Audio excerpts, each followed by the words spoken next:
A quick moment of thanks to all those who made today possible, not obviously just the folks in the back with the technology and physical plant and those who've set this up, but our colleagues and students who've spent the month celebrating, exploring the journey of Black history. So a round of applause for all those who've brought us together today and done all that work.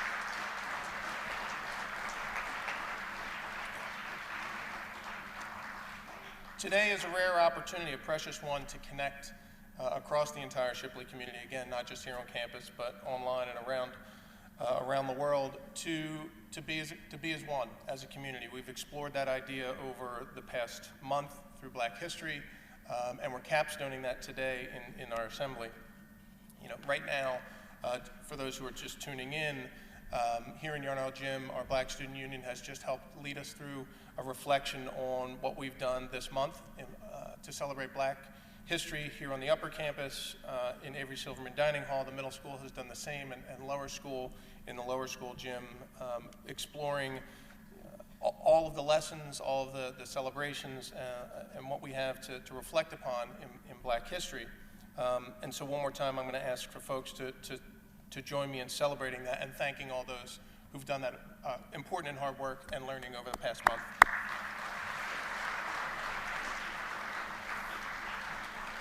Again, welcome to those who are tuning in. I just want to share one thought with you here at the opening before handing things off to our students. It's not a particularly new idea. It's one that some of our students have been writing essays on this month, but I do think it's an important one, and that is that Black history is American history. We have reflected over the past month and today again on the saga of the Black experience in America and the contributions made by African Americans. We've seen that these ideas and these lessons are not just with figures in the past. The Frederick Douglasses, Harriet Tubmans, Rosa Parks, Malcolm X. It doesn't just sit with them. It's lessons that are clear and present with us today, and that those stories and those people are present today. Right? George Floyd, Breonna Taylor, Ketanji Brown Jackson, and President Obama. These stories, the struggles and triumphs continue. This exploration of Black history is not merely, however, about honoring and recognizing those historical figures. It's about celebrating the broad and deep contributions in the arts, the sciences, and civic life. It's about seeking to understand the profound, almost unimaginable challenges and connecting with a rich culture. It's about the lessons of perseverance, finding and forming community, and discovering beauty. It's literally about building and defining this nation. So, again, it's not merely about having a dream, the inspiration of that dream. It's about the pain of dreams deferred. It's about the joy of dreams realized. And so with many thanks for everyone who has made possible this important exploration, this rich discovery, this collective exploration of this rich and essential history, this Black history, this American history, please accept my thanks and one last round of congratulations. And with that, I'd like to hand things back to our all-school president, Griffin Schulich.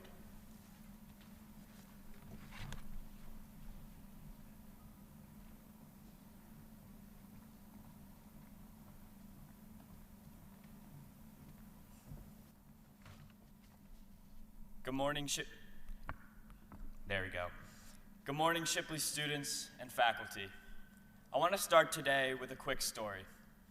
Since 9th grade, I've been a student ambassador for Shipley, which means that I meet with parents and students who are thinking about applying to Shipley and help answer any questions they may have about the community. Now, I've been asked a plethora of questions. Some simple like, what's the school lunch like? Or what's the dress code here? Some a little more challenging, like what values will you carry onward with you as you graduate Shipley? Or somehow having to answer, what don't you like about Shipley while sitting in a room with Mr. Turner? But even with the more thought-provoking questions, I've always felt I've done a decent job answering whatever's fired my way and progressing through these events. However, last year, one parent asked me to, quote, describe the typical Shipley student. As always, I paused for a moment, attempting to develop some sort of answer, yet nothing came to me initially. I tried to formulate some kind of acceptable answer, but as I kept speaking in circles, my face turned red as it does when I don't know what I'm saying. I was completely stumped. In retrospect, I realized this wasn't a question I could answer, and still isn't a question I can answer, and won't be a question I will be able to answer anytime soon.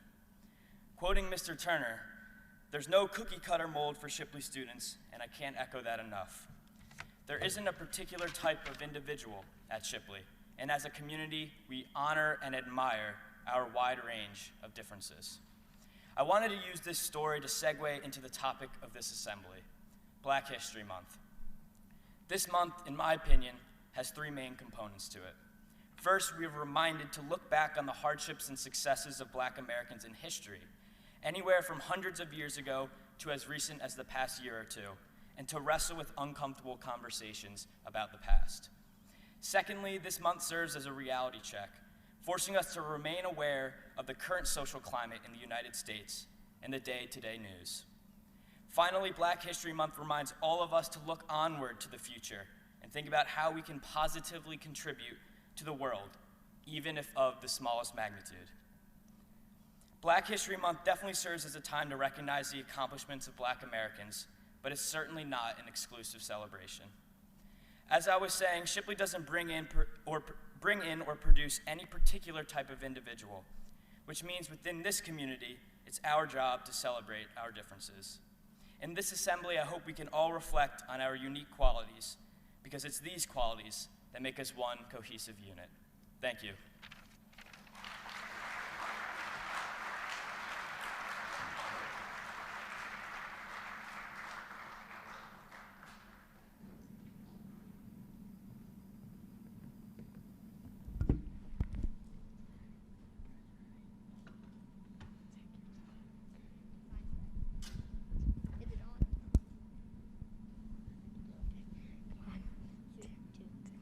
Good morning. My name is Aaron Carmichael. And my name is Alexandra Bodie. And we are in the third grade. In the lower school music classroom, we learn about a new composer of the month each and every month. Each new composer comes from different time periods and styles, and we learn about their lives and listen and move to their music.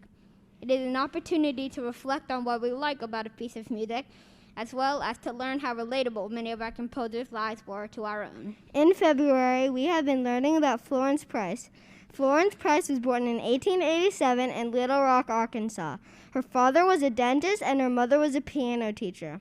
And she started playing the piano quite young. In fact, her first concert was when she was only 4 years old. Her family valued the arts, and so Florence continued performing and composing through high school, where she graduated at the valedictorian.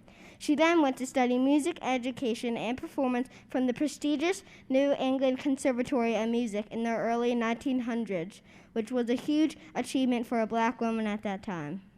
But Florence struggled to get people to play her fantastic new compositions.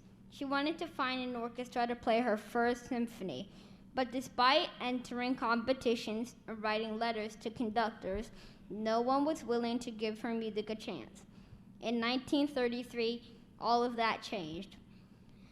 The conductor for the Chicago Symphony Orchestra wanted to play her symphony. The audience loved it so much that after the performance, her music could be heard in symphony halls throughout the country and even a small jingled on the television. Florence worked hard to overcome the obstacles that she had to face due to her race. For example, once she was denied membership to a music teachers association due to the color of her skin. So instead, she founded the Little Rock Club of Musicians for African Americans so that she could create an association of musicians of color. Throughout her life, she was constantly working to get her music appreciated in the way that she deserved. In 2009, boxes and boxes of Florence's sheet music were uncovered in an old attic. Since then, Florence's music has been revived and received with a newfound appreciation. Today, we are going to listen to the fourth movement from her piece, 5 Folk Songs and Counterpoint. Florence loved including music from folk songs and African American spirituals in her music. And in this piece, each movement focuses on expanding the melody from one folk song. The fourth movement is called Short and Bread, based on that folk song, and passes a 4-measure melody around throughout the different instruments of the string quartet. As you listen, see if you can follow the melody and listen to the playful nature of the melody. Enjoy.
I'd now like to invite the Shipley Singers up for the singing of Lift Every Voice and Sing.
Let it resound as the rolling sea.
every voice indeed. One more round of applause for our performers.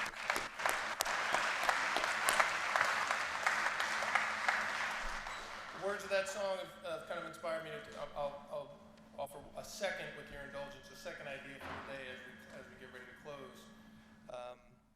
And that idea is that there is no them, there is only us. There is no them, there is only us. For no matter where you situate yourself in the epic journey of Black history, whether you claim it as your own history or not, right, it matters.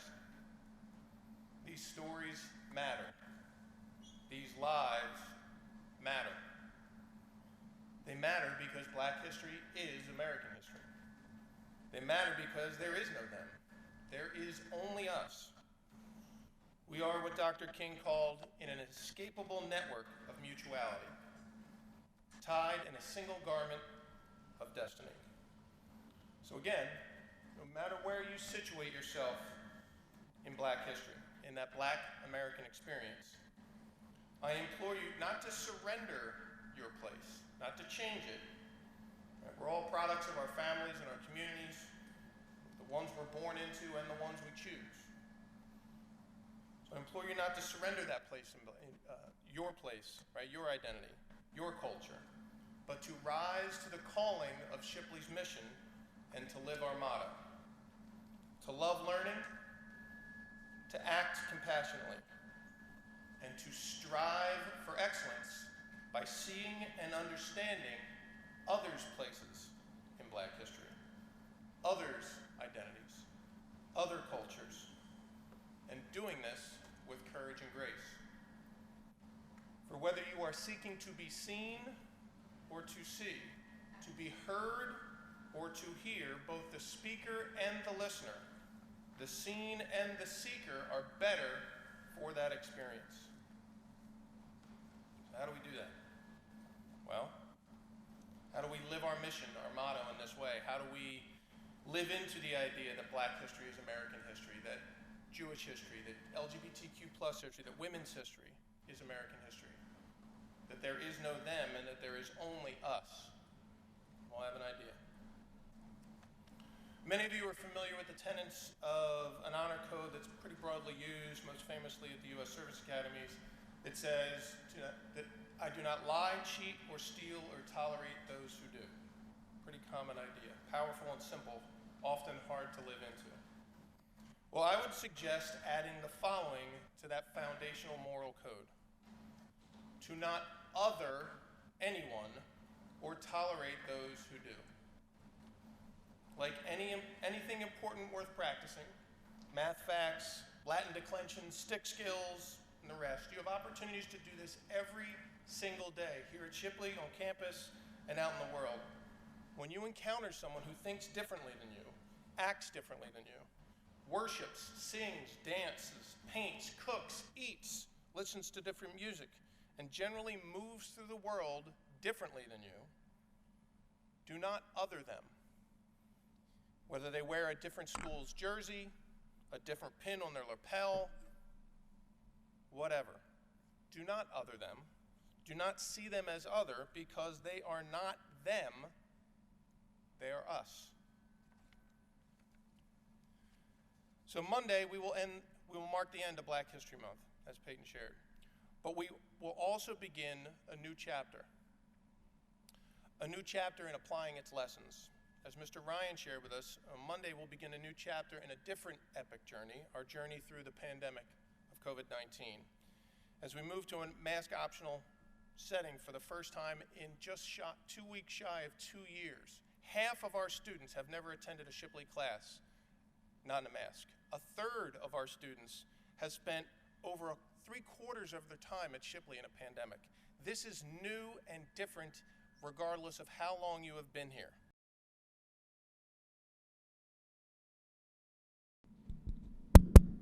Regardless of how long you've been here. So you may ask, what does this have to do with Black history? Those lessons of not othering that Mr. Ryan talked to us about, seeing and respecting others, seeking to understand and not judging, respecting, honoring, and celebrating each other, and taking good care of each other, because there is no them and that there is only us. Those are the lessons we will carry with us after this month into next week, and I hope for the rest of your lives. And if we do that, as someone who is a history teacher, our job here, our work here will be complete.